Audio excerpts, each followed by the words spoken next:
नमस्कार, capital TV के खास प्रोग्राम खबरों की खबर में आपका स्वागत है। एक खबर महाराष्ट्र से आ रही है। एक कानून को एक धज्जियां उड़ाती हुई ये खबर है कि जो महाआघाड़ी सरकार की तरफ से ये खबर आ रही है और इसमें स्कैम की भी बू आ रही है।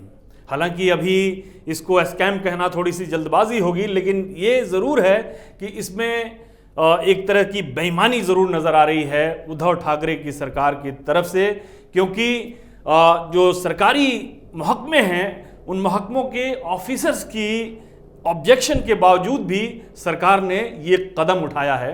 ये मामला है महाराष्ट्र के मराठवाड़ा क्षेत्र के जालना जिले का, कि जहाँ पे एक शुगर कोऑपरेटिव जो है वहाँ बहुत हावी रहता है और वहाँ जो शुगर माफिया हैं और जो शुगर बैरन्स जिसको कहा जाता है वो हैं, उनका कंट्रोल जो है वो शरद पवार और उनके भतीजे अजित पवार के कब्जे में रहता है। वहाँ से एक ऐसी खबर आ रही है उद्धव ठाकरे की सरकार के ऊपर, जो एक बड़ी एक कह लीजिए कि उसमें एक स्कैम में तब्दील हो सकती है। खबर ये है कि एक वहाँ पे शुगर इंस्टीट्यूट है, शुगर रिसर्च इंस्टीट्यूट है। इंस्टीट्यूट का नाम है वसंत दादा शुगर इंस्टीट्यूट। इसके चेयरमैन हैं शरद पवार, उनके भतीजे अजित पवार जो अभी डिप्टी चीफ मिनिस्टर हैं महाआघाड़ी सरकार में, वो उसमें शामिल हैं। इसके अलावा एक स्टेट एक्साइज मिनिस्टर हैं दिलीप वासले पाटिल, उनका नाम है इसमें। जयंत पाटिल जो फाइनेंस मिनिस्टर हैं, स्टेट फाइनेंस मिनिस्टर, वो इसके ट्रस्टी हैं। रेवेन्यू मिनिस्टर बाला साहब थोराट जो कांग्रेस के नेता हैं, ये भी इसके ट्रस्टी हैं। इसके अलावा एनसीपी के एक और नेता है राजेश टोपे, वो और एक और एनसीपी के नेता हैं जो गवर्निंग काउंसिल में शामिल हैं। इस वसंत दादा शुगर इंस्टीट्यूट के जो ये एक रिसर्च इंस्टीट्यूट है, जो एक 1975 में इसकी स्थापना की गई थी किसानों के लिए, कि जो शुगर रिसर्च पे काम करेगा और किसानों को इसका फ़ायदा मिलेगा।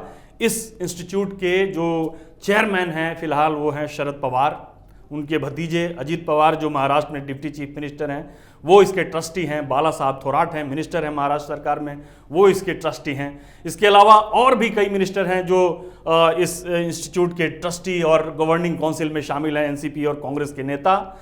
उद्धव ठाकरे पर दबाव बनाकर इस इंस्टीट्यूट के लिए एक कौड़ियों के भाव, कौड़ी भी कहना इसके लिए ज्यादती होगी क्योंकि कौड़ी के भी कुछ मोल होती है, वो आजकल कौड़ी 1 रुपया में भी नहीं मिलता है, तो कौड़ी से भी कम 1 रुपया पर साल के लीज के ऊपर एक 50-51 हेक्टेयर की ज़मीन जो है जालना जिले की, वो इस कोऑपरेटिव को दे दी गई है जो शरद पवार के तत्वावधान में चलती है।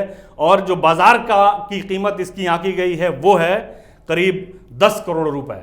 1 रुपया की लीज पे इस जमीन को दे दिया गया। इसके लिए महाराष्ट्र का जो रेवेन्यू डिपार्टमेंट है, फाइनेंस डिपार्टमेंट है, यहाँ तक कि जो लीगल एक का वो हैसल है, लॉ मिनिस्ट्री है, उसने भी इस डील को या इस सौदेबाजी को या इस प्लॉट को अलॉट करने में अपनी असहमति जताई थी, लेकिन इसके बावजूद भी उद्धव सरकार ने इस प्लॉट को पास कर दिया। अब जरा उद्धव सरकार की बात करते हैं। उद्धव ठाकरे जो है पहले जो एनडीए का के साथ उनका गठबंधन था उसको इसलिए तोड़कर चले गए कि उनको शिवसेना के जो संस्थापक बाला साहब ठाकरे थे उनके सपनों को पूरा करना था। उनका सपना क्या था कि कोई शिव सैनिक को वो महाराष्ट्र का मुख्यमंत्री देखना चाहते थे, और महाराष्ट्र के किसी शिव सैनिक को मुख्यमंत्री बनाने के लिए वो उन्होंने अपनी विचारों की तिलांजलि देकर ये कांग्रेस और एनसीपी के साथ उन्होंने गठबंधन करके अपनी सरकार बना ली, मुख्यमंत्री बन गए।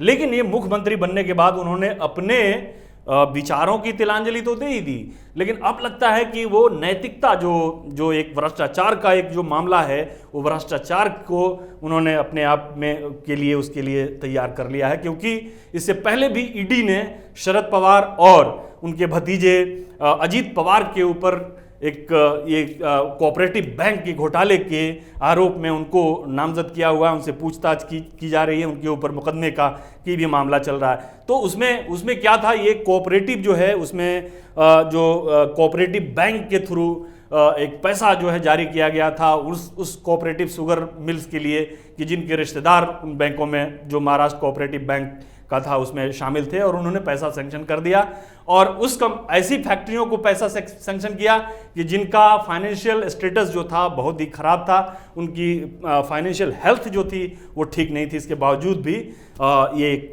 जो उसका किया गया था, उसका पूरा जो लेखा जोखा जो तैयार किया गया था उसके हिसाब से कुल 25,000 करोड़ रुपए का वो घोटाला वो सामने आया था, जिसमें एक गवाहों और जो उनके आरोपियों थे उनके बयान के बुनियाद के ऊपर ईडी ने शरद पवार और अजीत पवार को उसमें नामजद कर रखा।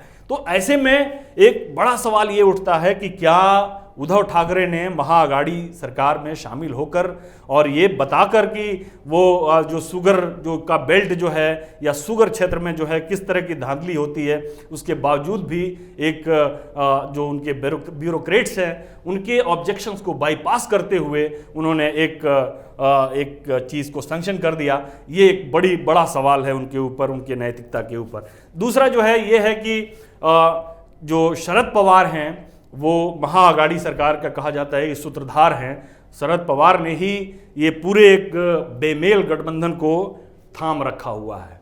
उनको जो महाअघाड़ी सरकार में जो कांग्रेस है, एनसीपी है या फिर जो अजीत पवार की जो शिवसेना है उसके बीच वैचारिक मतभेद और आपसी मतभेद जो है वो खुलकर सामने आ रहे हैं, डेली ये सामने आ रहे हैं। उसमें जो है सबसे पहली बात तो ये है कि अभी शिवसेना जो भारतीय जनता पार्टी ने एक मोर्चा खोला है शिवसेना के खिलाफ, खासतौर पर राज ठाकरे को आगे खड़ा करके कि राज ठाकरे को वो शिवसेना की जगह जो है वो एनडीए में शामिल करने के लिए और हिंदुत्व के एजेंडे को उन्होंने वो करके एक तरह से राज ठाकरे को बैकफुट पे खड़ा कर दिया है। ये उद्धव ठाकरे को बैकफुट पर खड़ा कर दिया है। उद्धव ठाकरे जो सीए के ऊपर जो एक तरह का स्टैंड लिया हुआ था और जो एनआरसी के ऊपर स्टैंड लिया था, बार बार वो अपने स्टैंड को चेंज कर रहे हैं। खासतौर पर भगवा कलर को लेकर उनको काफ़ी दिक्कतें हो रही हैं। जो एमएनएस ने, जो राज ठाकरे की पार्टी ने भगवा कलर को अपनाया, उसको लेकर उनको काफ़ी दिक्कतें हैं, काफ़ी बेचैनी है। लेकिन और दूसरी तरफ अजीत पवार के पार्टी के लोग भी कांग्रेस को निशाने पर ले रहे हैं।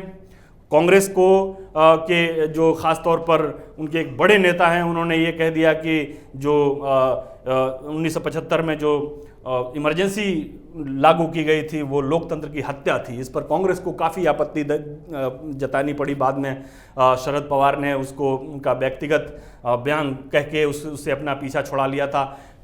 कांग्रेस के नेताओं का शिवसेना के ऊपर हमले जारी हैं। खास तौर पर उद्धव ठाकरे के ऊपर कांग्रेस के नेताओं के हमले जारी हैं कि ये जो सोनिया गांधी के सामने इन्होंने एक तरह से सेकुलरिज्म के लिए जो है वो तैयार की थी कि प्रियम्बल को मानेंगे और सेकुलरिज्म को मानेंगे।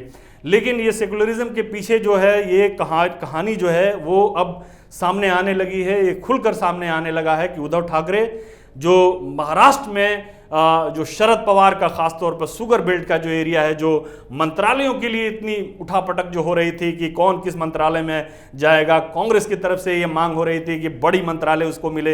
हालांकि उसको रेवेन्यू मंत्रालय मिला, बाला साहब थोराट जो है उसके मंत्री हैं। तो ये शरद पवार की तरफ से खास तौर पे ये था कि वो एग्रीकल्चर मिनिस्ट्री लेंगे। एग्रीकल्चर मिनिस्ट्री से आपको याद होगा कि शरद पवार किसी ज़माने में जो केंद्र में जो वो एग्रीकल्चर मिनिस्टर थे, महाराष्ट्र में भी उनको ख़ास तौर पर एग्रीकल्चर मिनिस्ट्री से काफ़ी दिलचस्पी रहती है एनसीपी को। तो इसमें ये जो ख़ास तौर पे जो मराठवाड़ा का रीजन है जिसमें शरद पवार का स्ट्रांग होल्ड कहा जाता है, और ये शुगर लॉबी जो है, शुगर लॉबी उसमें बहुत हावी रहती है, चुनाव में भी हावी रहती है और बाकी सब जो है वो तो सामने है ही है। तो ये जो खींचातानी चल रही थी, वो खींचातानी का असल जो नतीजा जो है अब वो बरामद होने लगा है, अब दिखने लगा है। उद्धव ठाकरे अपनी जो एक तरह से आइडियोलॉजी को अलग रख के एक महागठबंधन, एक महाअघाड़ी की सरकार उन्होंने बनाई थी, वो तो ठीक है, वो अपने आइडियोलॉजी को एक तरफ रख दिया। लेकिन अब लगता है कि वो नैतिकता को भी अपने बलाए ताक रखने चाहते हैं, या फिर शरद पवार का जो घोटाला का जो सिस्टम है, जो खुद जो पिछली सरकारों ने उनके खिलाफ जो है घोटाले को अनर्थ किया है, उस घोटाले में खुद उद्धव ठाकरे भी सम्मिलित होने की कोशिश कर रहे हैं या सम्मिलित होना चाहते हैं। ये पूरी कवायद जो है खींचातानी की ये बता रही है, ख़ास तौर पर ऐसे में कि जब मंत्रालय की ओर से जो खास विभाग हैं, उस विभाग की ओर से ऑब्जेक्शन के बावजूद भी आप अगर किसी चीज़ को सैंक्शन करते हैं तो इसमें शक की सुई ज़रूर उठती है। और इसके लिए उद्धव ठाकरे जो है वो कटघरे में खड़े हुए दिखते हैं। उद्धव ठाकरे की नैतिकता दिखती है, उद्धव ठाकरे की नीयत भी दिखती है। फिलहाल के लिए इतना ही, इजाज़त दीजिए, नमस्कार। अगर आपको हमारा वीडियो पसंद आया हो तो इसे लाइक करें, हमारे चैनल को सब्सक्राइब करें और हाँ, बेल आइकन दबाना ना भूलें ताकि आप तक हमारे वीडियो की नोटिफिकेशन पहुंचती रहे। आप अपना सुझाव हमें कमेंट बॉक्स में दे सकते हैं। हमारे साथ जुड़ने के लिए शुक्रिया।